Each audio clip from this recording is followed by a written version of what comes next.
ازيكم يا شباب، عاملين ايه؟ لو انت فاكر انك محتاج كمبيوتر وبرامج تقيلة عشان تتعلم جرافيك ديزاين، فخليني اقولك ان كلامك ده غلط. في الفيديو ده ان شاء الله انا هشرح لك اساسيات الجرافيك ديزاين من الالف للياء خطوة بخطوة ومن الموبايل بس، فركز معايا كويس جدا في اول دقيقتين دول، لان حرفيا بعدهم تفكيرك في التصميم هيتغير تماما وهتندم لو كملت الفيديو من غير ما تركز. لو ما تعرفنيش، انا علي وانت هنا في قناة علي الصيني، بقدم فيها كورسات عن تعلم مهارات مطلوبة في السوق من الموبايل بس، وبفضل من ربنا قدرت اتعلم الجرافيك ديزاين والمونتاج واشتغلت بيهم كفريلانسر، وكل ده من غير ما استخدم فوتوشوب او الستريتور او بريمير برو. ولو متابعني اكيد شفت الفيديوهات اللي اتكلمت فيها عن الموضوع ده، وكتير منكم طلب مني ان اعمل كورس اشرح فيه كل حاجة من البداية، فعشان كده انا قررت اعمل كورس كامل اشرح فيه ازاي تتعلم المهارة دي من الموبايل وازاي تشتغل بيها كمان. وكمان عملت موقع باسمي عليالصيني.com، عليه كورسات عن تصميم الصور المصغرة واللوجوهات والسوشيال ميديا والمونتاج والعمل الحر. بس عشان الناس تثق فيا اكتر قررت ان اقدم كورس كامل مجاني على اليوتيوب، وهو كورس تصميم الصور المصغرة، هينزل خطوة بخطوة على القناة باذن الله. لكن قبل ما تبدأ في الكورس لازم تبقى فاهم اساسيات البرنامج اللي هنشتغل عليه، اللي هو خاص بالموبايل، وهو برنامج بيكسلاب. هعرفك كل الادوات اللي فيه خطوة بخطوة، بحيث لما تبدأ تشتغل معايا في كورس تصميمات الصور المصغره او في الكورس بتاعي المدفوع تبقى فاهم انا بشرح في ايه، ما تقعدش تتوه ورايا. ففي الفيديو دوت باذن الله هشرح لك كل الاساسيات وكل الادوات بالبرنامج اللي هنستخدمه من الموبايل، واللي حرفيا يقدر ينافس فوتوشوب بنسبه 95%. فمن غير ما اطول عليك حمل التطبيق يلا، ويلا بينا نبتدي. تمام، بعد ما دخلنا على التطبيق دي الواجهة اللي انت هتشوفها اول ما تفتح التطبيق. ركز معايا قوي كده كويس. دلوقتي في التطبيق دوت هنتعلم الادوات، كل الاساسيات اللي عبارة عن الجرافيك ديزاين. الاساسيات هنتعلمها كلها باذن الله في الفيديو ده، فمهما كان الفيديو طويل عايزك تركز معايا في الفيديو ده كويس جدا، عشان حرفيا ده اللي هيبني عليه بقى كل المشاريع اللي جايه باذن الله. دلوقتي يا باشا عندك من تحت خالص هنا كده، ركز معايا كده ركز معايا كده في اللمس اللي انا بلمسه تحت في الشاشه دوت. عندك الشريط اللي تحت ده خالص كده دوت، زي ما تقول كده الاداه الاكبر اللي بتنزل من تحتها ادوات. الادوات دي بتنزل من تحتها عناصر. يعني مثلا زي ما اقول لك دلوقتي، مثلا مين اكبر حد عندكم في العيله؟ الجد. الجد جايب مين؟ الاب. والاب جاب مين؟ انت اللي هو الابن، وهكذا. نفس القصه هنا، دي الادوات الجد حرفيا، فاهمني؟ انت بقى دلوقتي من الاداه اللي هي الجد ديت، من الاداه الجد ديت بتجيب كل الادوات اللي هي الاب بقى، اللي هي الايه، الحاجات اللي انت لما وليكن دوست عليها هنا هتجيب لك بقى يا باشا كده كل العناصر بتاعتها. خلاص تمام، نرجع تاني واحده واحده كده بقى، وناخد اداه ونعرفها كويس جدا ونعرف بتعمل ايه، عشان ده اللي هيرتب معانا كل الحلقات الجايه. ركز معايا كده. اول حاجه كده يا باشا، عندك هنا الجنب كده في الاداه الاولى ديت اللي هي عامله زي علامه الدوائر، الثلاث دوائر اللي في بعض دول، ديت اداه يا باشا موجود فيها خلفيات جاهزه، تقدر تستعملها في اي وقت. يعني مثلا وليكن عندك الاداه ديت اللي هو اصلا جايب لك في الاداه ديت ادي خلفيه خضراء، وادي مكتوب هنا نيو تكست، تقدر تعدل عليه براحتك. يعني نيو تكست دي كلمه. عندك الالف دوت لو دوست عليه كده ودوست حسنا جاب لك خلفيه تانية بتكست تاني بنوع تاني. عندك خلفيه تالتة، عندك خلفيه رابعه، وهكذا. دي كلها قوالب جاهزه تقدر تعدل عليها. جميل جميل.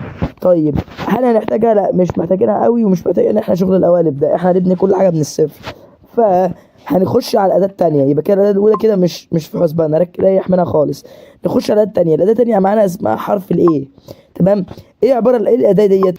الاداه ديت لو انت عايز تضيف نص، عايز تكتب اي نص في الكلام سواء عربي او انجليش، اي نص في الصوره سواء عربي او انجليش عايز تضيفه في الصوره بتاعتك او في التصميم بتاعك، تقدر تضيفه من الاداه بتاعت حرف الايه. فلو خدت بالك اصلا دوسنا دلوقتي على حرف الايه، بص كده ركز معايا. لو دوسنا كده بره على الشاشه جاب لك الاداه بتاعت الحرف الايه، جايب لك منها اداتين. اداه النص زي ما قلت لك، يعني اداه تدوس نص هنا وتقدر يا باشا ايه تضيف نص. خلاص تمام. وعندك اداه تانية هنا اسمها اقتباس، تقدر تدوس عليها ويجيب لك هنا بعض الحاجات يعني بعض الجمل الجاهزه اللي انت تقدر تاخدها على طول. يعني مثلا عندك هنا مثلا موتيفيشن، عندك هنا مثلا سكسس، مثلا يجيب لك كلام كده عن السكسس، يعني كلام جمل كده محفوظه. عندك مثلا عايز يتكلم مثلا عن البوزيتيفيتي، الايجابيه وهكذا. تمام، ممكن تاخد مثلا الكلام ده يبص جايب لك اهو كلام واحد. طبعا احنا مش محتاجين كل الكلام ده، احنا لو عايزين نكتب كلمه كلمه او جمله جمله على حسب الحاجات اللي احنا عايزينها هنكتبها. يبقى اقتباس دي فكك منها خالص. خلاص جميل اهو. تعالى بقى نخش على آيات النص. ايه النص دي بقى يا باشا؟ كده لقيت عندك ظهر هنا النيو تكست دي. يعني دلوقتي انا عايز اعدل على الكلمه دي، مش عايز اشوف كلمه نيو تكست، عايز اعدل عليها. ساعتها هتقوم داخل على كلمه تعديل من هنا اهيت، وبعدها هتقوم دايس عليها كده وتبدا تعدل عليها. هكتب مثلا وليكن علي، وبعد كده تدوس تم. خلاص، وتدوس حسنا. خلاص جميل جميل. طب يا علي في هنا تانية واحده تانية نيو تكست تانية عايز امسحها مش محتاجها، هتقوم جاي عند كلمه حذف وتحذفها. جميل جميل. طب يا علي دلوقتي انا كلمه علي دي مش عجباني، عايز اظبطها. طبعا اول حاجه بس عايزين نكبرها عشان شكلها صغير كده مش حلو. فعندك طريقتين للتكبير، طريقه انك تستخدم النقطه اللي تحت على الشمال دي وتعمل كده، شايف كده، تكبر وكده تصغر، كده تكبر كده تصغر. تمام. طيب ممكن تحصل مشكله هنا تخليك تضطر تستعمل الطريقه الثانيه. ايه المشكله؟ لو جيت تكبر كده مثلا قمت جيت مصغر مره واحده كده، شايف ايه اللي حصل؟ اول ما صغرت مره واحده كده انت دلوقتي مش عارف تكبرها، واصلا اول ما ادوس كده عليها تاني لقيت فجاه الشاشه رجعت لك تاني عند كلمه نص. ليه رجعت لك تاني عند كلمه نص؟ لان هو دلوقتي البرنامج اتعامل اكنك دوست على الخلفيه من بره، ما دوستش على الكلمه. طب يا علي ما انا فعلا دوست على الخلفيه من بره عشان الكلمه صغيره جدا، فانا مش هيبان لي فعلا ان انا ضغط على الكلمه. فساعتها هعمل ايه؟ عندك الحل هو انك تعمل ايه؟ هتيجي من فوق عند الشيت الازرق دوت وتلاقي هنا علامه الليرز او الطبقات ديت. اول ما تدوس عليها كده ركز معايا، بيقول لك كل اللي انت ضايفه في الشاشه حاليا هو العنصر اللي انت ضايفه هنا ده اللي هو مكتوب عليه علي. اول ما تدوس عليه كده اكنك دوست عليها من بره بالظبط. لو دوست كده هتلاقي العناصر بتاعت الكلمه ظهرت. طب يا علي دلوقتي انا عايز اكبر الكلمه علشان اقدر اشوفها بقى، اعمل ايه؟ تقوم دايس بس عند كلمه الليرز تشيلها كده، وبعدها تدوس عند كلمه حجم. طبعا انت باين، هو البرنامج مبين ان انت دايس على ايه؟ على الخلف على العنصر. فهتقوم دايس عند كلمه حجم من هنا اهو. طبعا اتاكد ان انت دايس عند الايه. خلاص دايس عند الايه، دايس عند الكلمه. لا يعني مش دايس عليها. بص اول ما طلعت تدوس كده كل حاجه رجعت تاني. ليه؟ عشان قلت لك ان انا دلوقتي ضغطت على الخلفيه بالغلط. تقوم داخل تاني عند اللايرز تدوس على العنصر بتاع كلمه علي وترجع تاني تقفل اللايرز وتنزل كده تلاقي عندك كلمه حجم. هتدوس على كلمه حجم وتبدا تكبر. بص شفت كبرت تاني ولا ما كبرتش؟ كبرت. تقوم دايس صح. خلاص تبدا بقى تكبر بقى من هنا عادي كده. جميل جميل. طب يا عادي دلوقتي انا عايز دلوقتي اعدل بقى في الكلمه نفسها، مثلا عايز اضيف لها لون. هتقوم نازل كده وتلاقي عندك حاجه اسمها لون اهي، لون مكتوب عليها لون اهو. اول ما تدوس كده هتلاقي عندك هنا نوعين من اللون، يا اما تضيف لون عادي وليكن لون ساده احمر اسود ابيض ده برتقاني روز وهكذا، يا اما مثلا عايز تخلي عليه مثلا عايز عليه لون معين بدرجه معينه. هتقوم دايس عند كلمه الزائد. اول مثلا تجيب الزائد هيجيب لك شبكه الالوان كلها. هتبدا مثلا تيجي مثلا عند الاخضر كده، عايز تغمق الاخضر من هنا كده تجيبها كده شويه. بص ده اللون اللي بيظهر في الاخر اهو. عايز تغمقه من هنا شويه، عايز تزود الغمقان كده، عايز ترجعه وتخليه باهت كده وهكذا. عايز تقلل الشفافيه يعني تخليه اخضر مايل اكنه شفاف بس مش قوي، بعد كده لا قوي قوي قوي لحد ما تخليها شفافه خالص، فاهمني؟ وهكذا. تقوم دايس عند كلمه حسنا بقت خضرا. جميل. بس يا علي دلوقتي مثلا انا عايز يعني مثلا اضيف حواف الكلمه، عايز اضيف لها لون تاني، يعني في الحواف بتاعت الكلمه اضيف لها لون. فهتنزل تاني تاني تاني تاني كده تاني لحد ما تلاقي كلمه خط محيط تدايس عليها، وبعد كده تقوم دايس مفعل. بص ضاف لك لون اسود حوالين الكلمه. عايز بقى برضو زي ما قلت لك تضيف ابيض، تضيف برتقاني روز رمادي، بعدها ندوس صح. طب يا علي انا عايز دلوقتي اغير في نوع الخط. خط كلمة ايه علي دي مش عجباني، عايز اغير في نوع الخط. فهتيجي برضو من نفس الشريط ده، هتقوم نازل كده لحد ما تلاقي كلمة اي بي او خط، هتدوس عليها كده، جايب لك انواع كتيرة من الخطوط وعندك الكلمة اهيت. فمثلا لو اخترنا الخط ده، بص بقى ده الشكل، عندك الخط ده، عندك الخط ده، وهكذا بقى اللي انت عايزه. فبص او غير لك نوع الخط. خلاص جميل.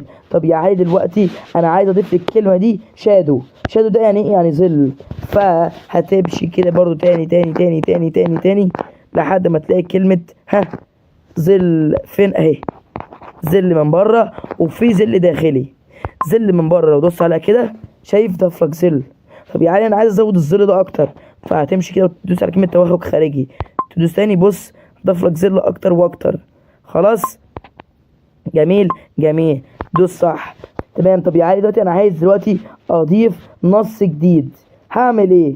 هتقوم داخل عند، تطلع من بره كده، وبعد كده تدوس تاني نص، هيقوم جيب لك نيو تكست تانية. بص بقى الحركه دي بقى ركز معايا فيها، حركه صايعه توفر عليك وقت كتير. بدل ما تدوس بقى تعديل وبعد كده تكتب الكلمه تاني، بعد كده تقوم تكتب مثلا علي اهوت، بعد تدوس حسنا، بعد كده تعدل بقى في اللون والخط والكلام ده كله تاني من اول وجديد. تقدر تعمل كل ده حرفيا بضغطة زرار، مجرد انك تعدل في الكلمة، مفيش اكتر من كده. ازاي بقى؟ هتقوم داخل عند كلمة علي ديت وتعمل لها نسخ. اول ما تعمل لها نسخ، جاب لك الكلمة باللون بالخط بالظل بكل حاجة. تقدر انت بس تعدل عليها مثلا باي كلمة بقى تانية، تقوم دايس تعديل من هنا وتكتب مثلا محمود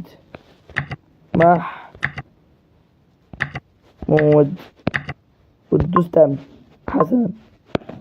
ايه رايك؟ طب يا علي انا عايز اصغر الكلمه. اولا يا علي ليه مقسومه كده؟ عشان الكلمه كبيره، فانا بص جايبها من خط دوت مقسومه، لكن انا اقدر افردها كده عادي. بعد كده اجيبها كده شويه وافرد تاني، افرد خالص كده تمام. وبعد كده اقدر اصغرها، ممكن اقدر اقول زي ما قلت لك اصغر من هنا، وممكن من كلمه حجم تصغر كده اهو. جميل. طب يا علي ركز معايا بقى في الحركه دي دلوقتي. فرضا بالغلط تاني او بالغلط قمت خدت الكلمه ديت، كلمه مثلا محمود دي، قمت عملتها كده. ايه ده يا علي؟ مش شايف الكلمه، عايز اجيبها في النص، هعمل ايه؟ مش شايف الكلمه انا خالص. هتقوم ايه؟ اوعى تنسى زي ما قلت لك في كلمه علي، اوعى تنسى. هتقوم داخل عند كلمه اللايرز، هتقوم داخل عند علامه اللايرز اللي فوق ديت، وبعد كده تدوس عند عنصر بتاع محمود. مفيش حجم بقى ساعتها، انت مش عايز تصغر الكلمه، انت عايز تخلي الكلمه ظاهره في النص. فهتقوم جاي عند كلمه موقع نسبي. موقع نسبي دي بيقول لك انت عايز تخلي الصوره فين بالظبط، فانا هخليها في النص. شايف اهو من فوق هنا في النص اهي، ظهرت لك ولا ما ظهرتلكش؟ ظهرت لك. خلاص تقوم دايس صح. تمام. طب يا علي دلوقتي انا عايز اضيف للكلمه دي تحس انها شكلها 3 دي اكتر، هتعمل ايه؟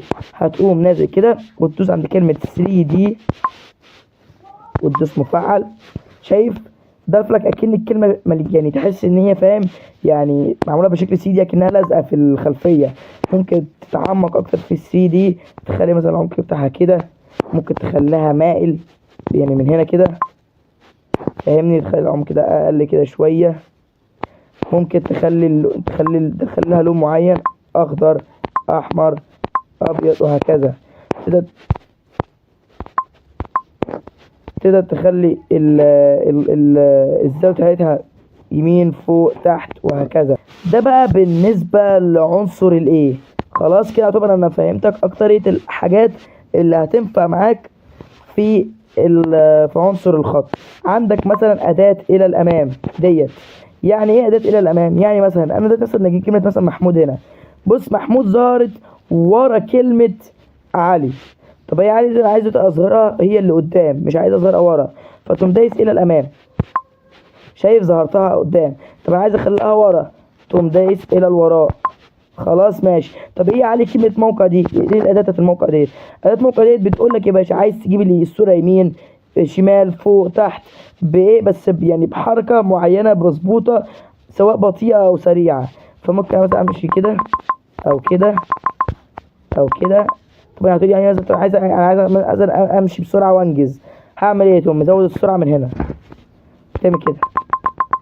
خلاص عندك يا باشا زي ما قلنا كلمة موقع نسبي، اوعى تنساها. لو الصورة مثلا جت منك مثلا في بعيد خالص تقدر تعملها كده على الشمال، من فوق، في النص، من تحت، وهكذا.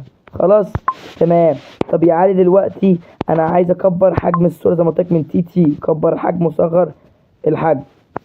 خلاص تمام. طب يا علي دلوقتي انا عايز دلوقتي اضيف للكلمة ديت زي خلفية من وراها، فتقوم دايس عند كلمة خلفية وتقوم دايس مفعل. بص ضاف لك خلفية، تقدر تخلي الخلفية ديت قطرية، تقدر تزود بقى الحشو شوية كده، الحشو شوية كده، الحشو شوية كده، وتقدر تتحكم في لون الخلفية أخضر أحمر وهكذا. تقوم دايس حذف، وهنا برضو هندوس حذف. خلاص ماشي. تعالى بقى نتعرف على الأداة اللي في النص دلوقتي بقى يا باشا. بقى تعالى نبدأ بقى دلوقتي في الأداة ديت. الأداة ديت أنا هسميها لك سيدي الأداة الإعدادات. خلاص أنا هسميها كده بس عشان إيه ما نقعدش نتوه حوالين بعض. خلاص عشان شبه أداة الإعدادات كده أصلا يعني. أوكي ماشي. تعالى نبدأ في أداة الإعدادات ديت يا باشا.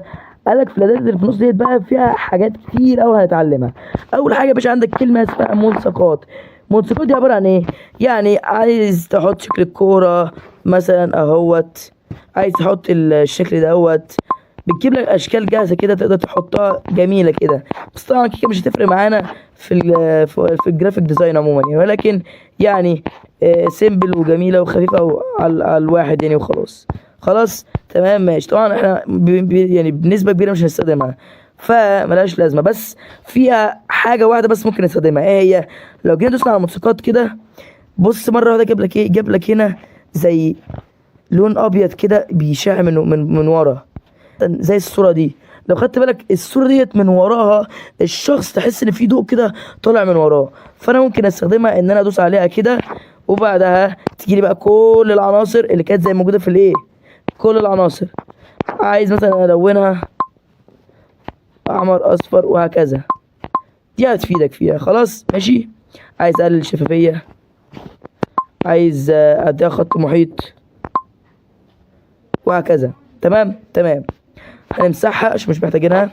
ركز بقى معايا. عندك هنا كلمة اسمها استيراد. ايه استيراد ديت؟ هي انك تضيف صورة في التصميم ده، تضيف صورة. فلو جينا ندوس على استيراد وبعدها دوسنا صورة من صورنا عادي، بص ضفنا صورة عادي جدا اهو.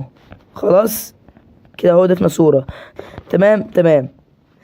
طيب يا علي انا دلوقتي عايز دلوقتي مثلا عايز ايه طب ايه رسم دي؟ رسم ديت هو انك بتعلم على الشاشه بشويه حركات كده وتقدر تعدل عليها كمان. يعني لو جينا دوسنا على الرسم كده ودوسنا على اللون الاخضر وعملنا كده، طب هل دي هتفيدني في التصميم؟ هتفيدك جدا. ازاي يعني الكلام ده مش منظر اصلا حاجه هتفيدني في التصميم، لا ركز بقى معايا كده او في الحركه المهمه دي قوي. هعمل الاكس، بعد كده دوس استراد، جيت للصوره دي ركز كده وكبرتها جامد كده. طبعا عشان اكبر بقى الصوره من غير ما اكبرها من هنا، لا اكبر الصوره نفسها وهي ثابته، تقوم جاي عند المكبر من هنا تقدر تكبر كده. لو خدت بالك هنا في زي يعني خطين كده على وشي، انا عاملهم بالايه، بكلمه رسم دي. طب يعني اعملهم ازاي؟ طبعا لو جيت خدت بالك كده، تعالى بس نرجع كده بالزوم، وبعد كده تقفل الزوم دي تاني.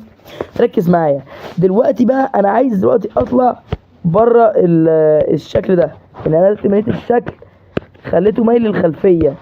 فانا دلوقتي مثلا لما احب اضيف كلمه رسم او احب اضيف صوره جديده هعمل ايه؟ ما هو الادوات مش ظاهره، لازم اعمل كده وبعد كده اطلع ادوس على الخلفيه من بره علشان الادوات دي تظهر لي تاني، صح؟ لكن لو انا مليت الخلفيه مفيش حاجه تظهر لي. طب يا علي ازاي احل المشكله دي؟ ما انا اكيد مش هفضل عشان اجيب او اضيف اي حاجه تانية اضطر اعمل كده بعد كده ادوس هنا، لا اكيد يعني مفيش الكلام ده. طب ازاي احل المشكله دي؟ سهله جدا يا باشا. هتدوس عند كلمه اللايرز من هنا، وبعد كده يا باشا هتلاقي في 4 ادوات عند اللايرز. في العنصر ده هتلاقي عندك حاجه اسمها الاف. اول ما مثلا تسيرش الاف كده البرنامج هيتعامل معاها كأنها جماد ما بيتحركش، فلو دوست عليها كده مش هيضيف لك العناصر بتاعتها لانها جماد ما بتتحركش. خلاص فساعتها رجع لك تاني الادوات دي. جميل. طبعا لو عايزين نشيل الاف تدوس عليها تاني، عايز تدوس على الاف تدوس عليها كده. خلاص طب يا علي دلوقتي انا عايز دلوقتي اضيف دلوقتي قلت لك زي رسم. ايه الرسم دي هتفيدني في ايه؟ ركز معايا كده. لو دوسنا كده بعدها دوسنا اللون وليكن دوت مثلا، وبعدها دوست عملت كده مثلا يعني، تمام. ركز معايا كده، اول ما ادوس صح هتظهر لي هنا عناصر بتاعه الرسمه اللي انا رسمتها دي. ركز كده معايا، في بقى حركه كده تقدر تخلي اللون من هو حد قوي كده تقدر تخليه عامل زي الظل، واكنه عامل زي بتديله احساس بالريتاتش. فتعمل الحركه دي ازاي؟ تقوم دايس هنا كده على كلمة الرسم، وتقوم نازل تدوس عند كلمة شفافية وتقلل للزيرو خالص، وبعد كده تدوس صح وتنزل تقوم دايس عند الظل وتعمل مفعل. ركز كده معايا كده، بص خلى الكلمة من وهي حادة خلاها أكنها معمولة، يعني تحس إن هي بس يعني مش حادة قوي، بس تقدر تعدي عليها أكتر من كده. تدوس عليها تاني، وبعد كده تيجي عند كلمة ظل وتخلي كود التعليم بتاعها انعم شويه مثلا كده، شايف بقت انعم اكتر. خلاص، طب ايه تاني ممكن تدوس عند ظل، ومن كود التعليم دوت بتزودها كده. ممكن تدوس عند كلمه زائد ديت، تقلل شفافيتها شويه وتدوس حسنا، بص شفافيتها قلت اكتر واكتر، وهكذا. خلاص تمام، احنا دلوقتي مش محتاجينها في حاجه، بس انا كنت بس بعرفك يعني ايه، كنت بعرفك بس المفهوم بتاعها. خلاص تمام، نرجع بقى نمسح كده ونرجع نمسح كده. يعني عندك حاجه تانية اسمها شكل هنا. لو دوسنا عند شكل، ادي عندك هنا مربع، ممكن تدوس هنا يجيب لك مربع، دايره، تعمل نص دايره. الحاجات دي هتفيدنا، الحاجات دي هتفيدنا جدا. طب يعني مثلا دلوقتي مثلا ادوس عند مربع، ايه قطر دي؟ قطر دي اللي هو الحواف بتاعت الجناب، تقدر تخليها بص بالشكل ده كده كده وهكذا. انت اظن فهمت بقى، تمام ماشي. ممكن تخلي اللون بتاعه اخضر، وممكن تخلي بقى بص اول ما تنزل كده، ده بقى بيقول لك يا باشا زي كلمه خط محيط اللي هو الحواف بتاعت الكلمه، فممكن تخليها باللون ده وتدوس صح كده. خلاص ماشي. طب يعني دلوقتي انا عايز اعدل عليها اكتر واكتر، تقوم دايس عليها كده ويجيب لك برضو كل العناصر. عايز تعمل لها نسخ بتحذف، عايز تعمل لها قص وتقص كده مثلا، عايز تعمل لها بالموقع دي تحركها كده، عايز تخليها ورا تخليها قدام، عايز تخلي لونها بدل اخضر ده تخليه احمر، اسود، اي حاجه. عايز تقلل شفافيتها، عايز تعمل لها خط محيط وتكبر مثلا خط محيط بطريقه كده او كده ايا يكن. خلاص، عايز تدوس على كلمه ممحاه. ايه ممحاه دي بقى؟ ركز معايا او كيف كلمه ممحاه دي. ممحاه دي هو انك تشيل جزء من العنصر اللي انت عايز تحدد عليه. يعني لو دوست كده عند كلمه ممحاه، ركز كده معايا، في ادوات عندك في كلمه ممحاه من هنا كده. عندك لو دوست عند الشكل ده جايب لك 3 اشكال من المهم لو اخترنا مثلا شكل الدايره وعايز مثلا امسح الجزء ده كده، عندك هنا الزرارين دول هم المتحكمين في كل حاجه. ايه الزرارين دول؟ الزرار الاول دوت هو انك بيقولك هتمسح الجزء اللي انت مضلل عليه بالدايره، يا اما الجزء التاني هو انك تسيب الجزء اللي انت مضلل عليه وتمسح بقيه العنصر.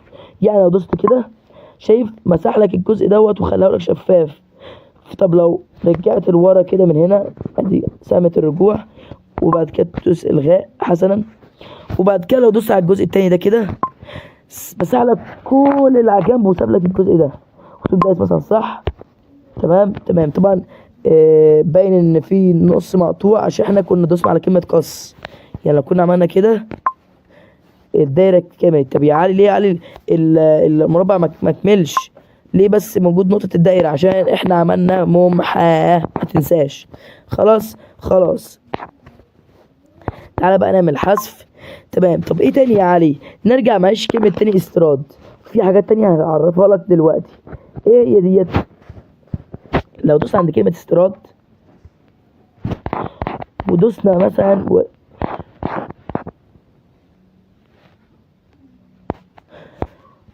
ودوسنا وليكن الصورة دي، وجينا مثلا كده كبرناها يا سيدي اوي كده. خلاص ركز كده بس معايا كده، لو مشينا كده هنلاقي حاجة اسمها هنا مرشح الألوان. وهو انك تقدر تعدل بقى على الريتاتش بتاعها اكتر واكتر. يعني تزود في الحيويه، شايف، تقلل في تسليط الضوء، تزود تباين، تلعب في درجات اللون زي ما انت شايف بالظبط كده اهو.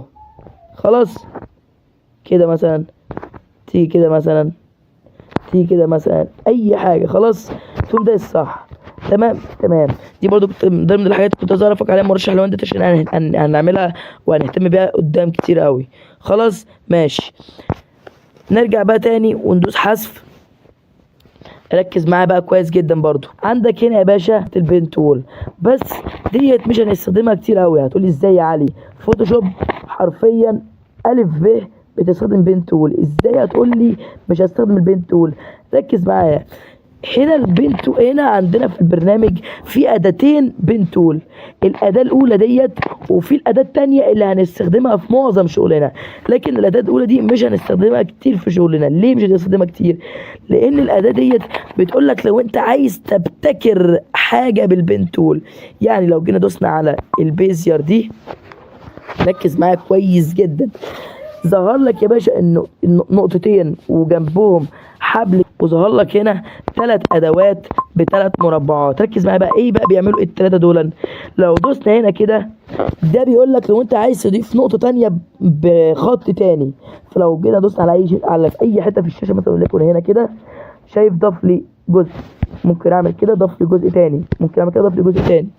طب يا علي انا عايز امسح كل الاجزاء اللي انا عملتها دي، هعمل ايه؟ هتقوم من هنا، من تحت هنا، طالما انت دايس هنا من تحت هنا، تدوس عند دي وتمسح وتمسح وتمسح. خلاص. طب يا علي انا دلوقتي عايز احرك النقط. لو جينا مثلا دوست هنا، ايه ده بالغلط انا زودت. ليه بالغلط زودت؟ عشان انت دايس هنا لسه، دايس في الاداه الاولى. فامسح كده. ركز بقى معايا، عايز تحرك النقط دي، تقوم دايس عند الاداه الثانيه، تبدا تحرك بقى.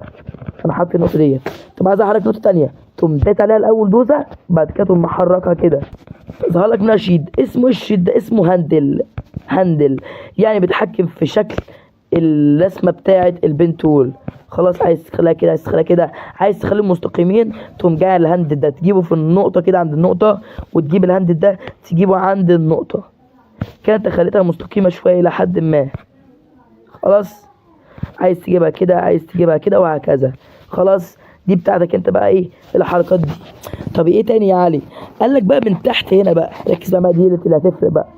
قال لك دلوقتي احنا يا علي عايزين نقفل الشكل ده. يعني انا عايز اقفل كده واقفلها كده، عايز اقفل دي كده، اقفل دي مع دي. هعمل ايه؟ هتقوم دايس عند النقطه دي، الاداه ديت، اول ما تدوس عندها كده قفل لك الشكل. طب يا علي انا عايز مثلا ارسم دايره بالبين تول، وانا دلوقتي قفلت الشكل، تقوم جاي كده يا باشا عند النقطه ديت كده، وتيجي مثلا في النص كده، وظهر لك هاندل تاني. يعني هنا هاندل عشان الحبل ده، وهنا هاندل عشان الحبل ده. فهتيجي كده، ودي تجيبها كده، وتدوس على النقطه التانيه تجيبها كده، وهنا الناحيه دي تجيب كده، وهكذا. طب يا علي دلوقتي انا يعتبر مثلا رسمت زي دايره، عايز الون بقى جوه الدايره دي، هتعمل ايه؟ هتنزل تحت كده وتقوم دايس على اللون الاخضر. ايه ده بالسرعه دي؟ وتقدر برضه تدوس عند اللون هنا، عند الخط هنا، وتكبر الخط هنا، الخط المحيط من بره، تخلي بقى لونه اخضر، احمر، بنفسجي، اخضر، اللي انت عايزه. خلاص خلاص. طب يا علي دلوقتي انا عايز اخد بقى دي كده واحركها، الدايره دي احركها في اي حته. ممكن تدوس عند الصح كده، تعدل من هنا، تخلي لونها احمر تاني، وتعدل بقى في كل اللي احنا قلنا عليه، في نفس الحاجات اللي احنا قلنا عليها بالظبط. خلاص خلاص. تبدأ بقى تمسح كده. تمام. سيبك من سامي دي عشان مش هستخدمها كتير. خلاص ماشي. طب ايه يا علي بقى الاداه التانية بتاعت البين تول؟ ركز بقى معايا، اللي انت بتقول ان احنا هنستعملها في معظم حالاتنا. ركز معايا. لو جبنا مثلا وليكن يا علي، دوسنا على كلمه استيراد، جبنا الصوره دي، انزل انزل انزل انزل انزل تاني كده، هتلاقي بقى كلمه غطاء، هي دي بقى الاداه التانية اللي هنستعملها اكتر. لو دوسنا عليها كده، ركز كده معايا، لو دوسنا كده على المكبر وكبرنا جاب لك هنا ادي نقطة 2 3 4 4 نقط بتاعت اداة البين تول. ركز معايا بقى كده تاني. لو دوست عند كلمة مفعل بص كده اللي حصل، مسح لك جزء عشان هو معلم عليه. ايه ده يا علي؟ ايه اللي مسح لك دي؟ يعني ايه مسح لك؟ مش فاهم، هي بتمسح ولا ايه؟ يا علي ما انت تعرفش البين تول ديت زي ما قلت لك دي اللي هنستعملها اكتر، عشان ديت بتبقى اخص ان هي بتمسح الحاجات اللي احنا بنقول لها عليها بس بطريقه منظمه اكتر. يعني انا دلوقتي مثلا يا علي عايز مثلا وليكن دوس على المكبر كده، عايز امسح يا سيدي الوش ده بس، يعني حوالين الوش ده بس. فتعملها ازاي بالبين تول؟ فهنيجي بص بركز معايا كده، انزل كده هتلاقي عندنا اداتين بس. ايه يعني مش كانوا ثلاثه؟ كانوا ثلاثه لو انت عايز تزود، بس هو مديك اصلا جاهز، يعني هو مجهز لك دول بس. انت عايز تزود هعرفك ازاي تزود، عايز تسيبهم زي ما هم ثبتهم. عموما انت دلوقتي عندك الاداتين دول، الاداه ديت هي مسؤوله انك تاخد النقطه مثلا دي او تحدد على النقطه ديت وتحدد عليها كده وتبدا تتحرك. هتركز كده معايا كده يا علي. لو جيت كده ايه ده بايظه مني. انا يا علي دلوقتي مثلا انا عايز اظبط بالبين تول، بعد كده اقول له امسح بقى بعدها، يعني مش عايز يمسح دلوقتي، انا عايز اظبط دنيتي بعد كده بقى لما احب امسح. فاعمل الحركه دي ازاي؟ هتيجي كده تقفل كلمه مفعل، هو دلوقتي محددك بالبين تول بس قافل لك المسح ليه لحد ما احنا نحدد على الشكل اللي احنا عايزينه. فهتيجي عند المكبر وتكبر كده، ايوه، وتاخد بقى من النقطه ديت مثلا تمشي هناك كده، تدوس عند المكبر تاني وتدوس مثلا وليكن هنا كده. تمام او الناحيه دي يا سيدي كده. خلاص تمام. وبعدها هتدوس عند المكبر تاني وتنزل عند مثلا النقطه التانيه وتمشي كده، وتدوس تاني وتدوس على النقطه دي وتمشي كده، وتدوس عند النقطه دي تانيه مثلا وتمشي كده، وتدوس عند النقطه التانيه دي كده وتقوم داس على المكبر. مثل المكبر انت تعرف تمشي، فاهمني؟ بعد كده دوس تاني على المكبر وتقفل. خلاص جميل. تعالى بقى دلوقتي نحدد على شكل، نحدد الناحيه دي كده. ممكن ناخد المكبر ونصغر سنه كده، ونيجي كده من الناحيه دي من عند الهاندل تدوس عند النقطه وتحدد من الهاندل. شايف انا بحرك منين؟ من الناحيه دي، مش لازم ادوس عند الهاندل عشان احركه، لا اهو من الناحيه دي كده. انا بعرف ان الهاندل الناحيه الشمال. طب لو دوست هنا يبقى انا بحرك الهاندل ناحيه اليمين. طب لو دوست على النقطه ديت، لو دوست ناحيه الشمال اليمين يبقى انا بحرك ناحيه اليمين، لو دوست على ناحيه الشمال يبقى انا بحرك ناحيه الشمال، وهكذا. فهتدوس عند النقطه ديت وتحرك ناحيه الشمال، وبعدها تدوس عند النقطه ديت وتجيب الهاندل ده كده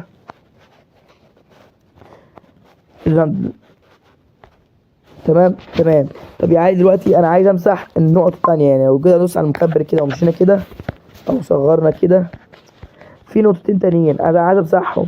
هتعمل ايه؟ تقوم دايس عند كلمه مفعل، ما تقلقش هنشيل برضو هنشيل المسح ده دلوقتي. تقوم دايس عند النقطه دي مثلا وليكن، تقوم دايس عند الكلمه دي مثلا وليكن النقطه ديت مثلا وليكن، وتدوس عند كلمه حذف من هنا. شايف هنا؟ بص الاداه ديت بتاعت الحذف، تحذف، تدوس عند دي وتحذف.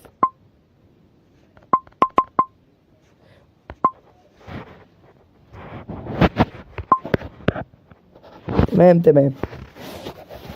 وبعدها بقى تقوم تقفل التفعيل وتكبر تاني كده، تمام. وبعدها تقوم قافل المكبر وتبدا بقى تحدد كده وتدوس على الهاندل ده، تجيب الصوره دي كده وتدوس عند النقطه دي عشان تصغر شويه الهاندل ده، وهكذا. وتدوس عند مفعل. وبص لو دوسنا كده على صح وبعد كده دوسنا على المكبر وقللنا بقى شويه كده اخر شالك الوش. طبعا ده مش منظر مسحه اصلا، بس انا بفهمك يعني ان الخلفيه ان الصوره ديت بقت خلفيتها الخلفيه النقطه ديت شفافه، كل الجزء بتاع الوش ده شفاف. خلاص تمام. كنت بعرفك بس سريعا ان الغطاء ديت هنستعملها كتير بس قدام. تمام. تقوم بقى داخل بقى يا باشا عند الاداه الرابعه اللي تحت ديت. دول بقى سهلين جدا، يعني دول مش هياخدوا معانا حرفيا وقت خالص. الاداه الرابعه ديت وهي اداه الخلفيه اللي انت شايفها دي. فلو دوست عند كلمه لون تقدر تخيل الخلفيه ديت للون، تقدر تخلي الخلفيه دي للون الاخضر، الموف، البنفسج، وهكذا. تمام. طب يا عادي دلوقتي في عندك هنا لون وفي عندك هنا اسمها تدرج. ايه تدرج ديت؟ تدرج دي يا باشا هو انك تضيف لون مختلط زي كده او كده او كده او كده. شايف في هنا لون مثلا فاتح وتحت غامق. خلاص. طب يا علي انا اللي عايز احدد اللون دي بنفسي، يعني انا عايز اخلي اللون ده مثلا وليكن حاجه واللون ده حاجه تانية، فهتدوس عند اللون، بعد كده تاكد ان هي عند التدرج، بعد كده تدوس عند الزائد. ركز بقى معايا قوي كويس قوي. في هنا على الشمال خالص ادوات وعلى اليمين خالص ادوات تانية. لو جيت عند الشمال خالص هتلاقي هنا بيقولك عايز اللونين اللي انت عايز تخلطهم يكونوا بالشكل ده، يعني هنا يمين وشمال، ولا عايز كده، ولا عايزه كده، ولا كده، ولا كده، ولا كده، وهكذا. خلاص. وليكن مثلا انا اخلي كده، انا عايزه تخلي اللون ده لون والجزء ده لون تاني. فهتلاقي تحت خالص كده هنا اهو الشريط ده، هتلاقي هنا فيه زي الشريط جزء هنا وفي شريط جزء هنا تاني.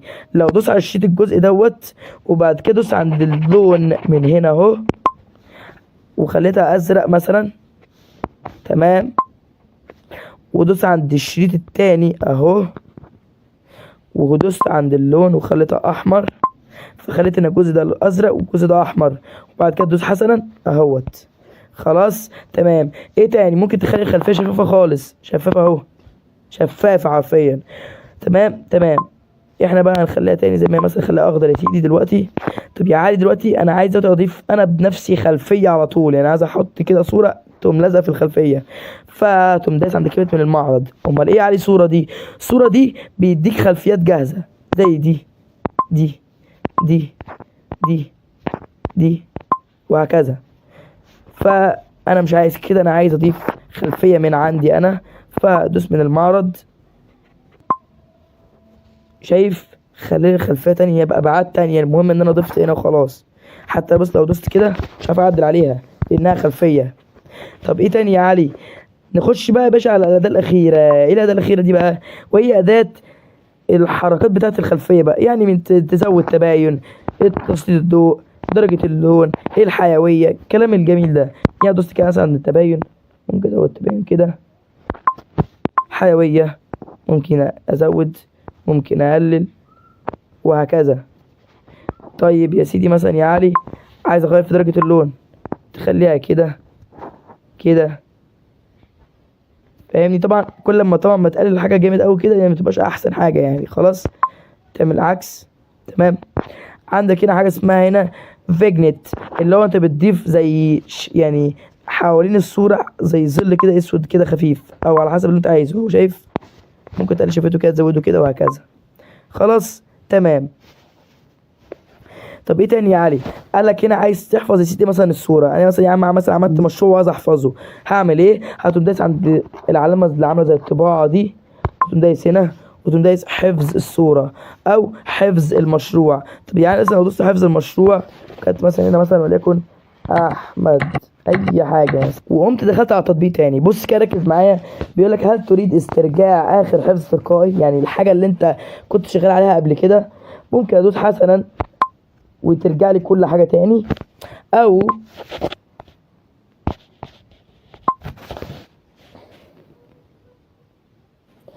لو انا مثلا يا سيدي نسيت وبتتلخبط ودوست الغاء، هتقول لي ياه تعبي كله راح.